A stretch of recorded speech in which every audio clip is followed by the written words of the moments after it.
Баянгол дүүргийн 76 дугаар цэцэрлэгийн эрхлэгч оюун сүрэн нь оронтойгоо нэмж мэрэгжлийн бос хүн авсан ажилчдтайгаа зүй усаар харьцдаг, хүүхдийн хоолны цаг дэглэм зөрчдөг, эцэг эхчүүдээс мөнгө татдаг гэх гомдол улсын хурлын өргөдлийн байнгын хороолон мэрэгжлийн хяналтын ерөнхий газар цөөнгүй иржээ. Энэхүү гомдлын дагуу мэрэгжлийн хяналтын ерөнхий газраас тус цэцэрлэгч шалгалтын 13 багшийн 3 нь мэрэгжлийн бос, 4 нь багшлах хэрэггүй байсныг тогтоосон байна. Тус цэцэрлэгийн эрхлэгч 10 бүлгийн 313 хүүхдийн эцэг эх асран хамгаалагч багш ажилчдаас албатлагын шинжтэйгээр 14 сая төгрөгийг хураавч зарцуулсан байжээ. Тэгсэн байдлаар хурааж авсан тогтоогдсон.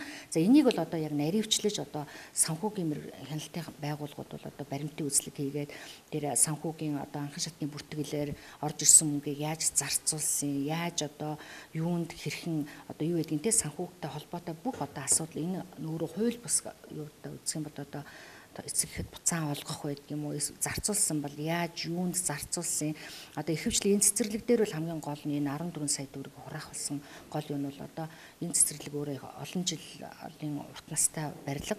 Одоо ихэвчлэн цэцэрлэгүүдийн нөгөө хүүхдийн ариун цэврийн өрөөнд бол суултуур угаалтуурыг ингээд солих зорилгоор бол одоо тодорхой хэмжээний судалгаа гаргасан гэдэг дээр. Тэгээд үндсэндээ нөө суултуур угаалтуурын солиод ирэхээр хаана пилта шал гэдэг юм ингээд бүхэл бүтэн баг ийм засварын ажил хийж байгаа. Энэ нь өөрөө нөгөө цэцэрлэгийн хэвийн үйл ажиллагааг явуулахад бага насны хүүхэд одоо наазах нь бие засаг, гараа угаах, одоо тоглох орчинд нь бол тоосчлт үүсгэх нөгөө засварын үйл ажиллагаа хийж байгаа цаг хугацаа нь бол энэ цэцэрлэгийн одоо хэвийн үйл ажиллагааг алдагдуулах юм үндэстэй байна л гэж бид нар үзэж байгаа.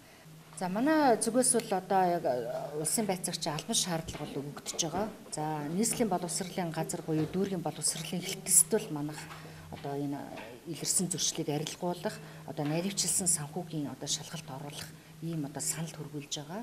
Тэгээд одоо хугацаатай албан шаардлага өгч цэцэрлэг дээр илэрсэн зөрчил дутагдлыг арилгуулах чиглэлээр бид нар гүйцэтгэлийн шаналгаар. Тус цэцэрлэгийн эрхлэгч цэцэрлэгийн сангийн хөрөнгийг төрийн санд байршуулаагүй, санд төвлөрсөн мөнгийг эцэг эх багш нарын гар дээр бэлнээр байлгаж зарцуулж байсан байна. Мөн шалгалтаар цэцэрлэгийн галт тогооны тааснаас байнга ус тусдаг, маш их чийгтэй орчинд хоол бэлтгэдэг, хүнсний бүтээгдэхүүнийг зориултын бус чийгтэй орчинд хадгалдаг зэрэг цөөнгүй зөрчлүүд илэрсэн байна. Иймээс дээрх зөрчлүүдийг арилгуулах албан шаардлагач биелтийг нь дахин шалгах, багшлах эрхгүй нэр бүхий хүмүүсийн асуудлыг шийдвэрлүүлэх тухай албан тоотыг мэрэгжлийн хяналтын ерөнхий газраас нийслэлийн боловсролын газар болон Баянгол дүүргийн боловсролын хэлтс төрүүлжээ.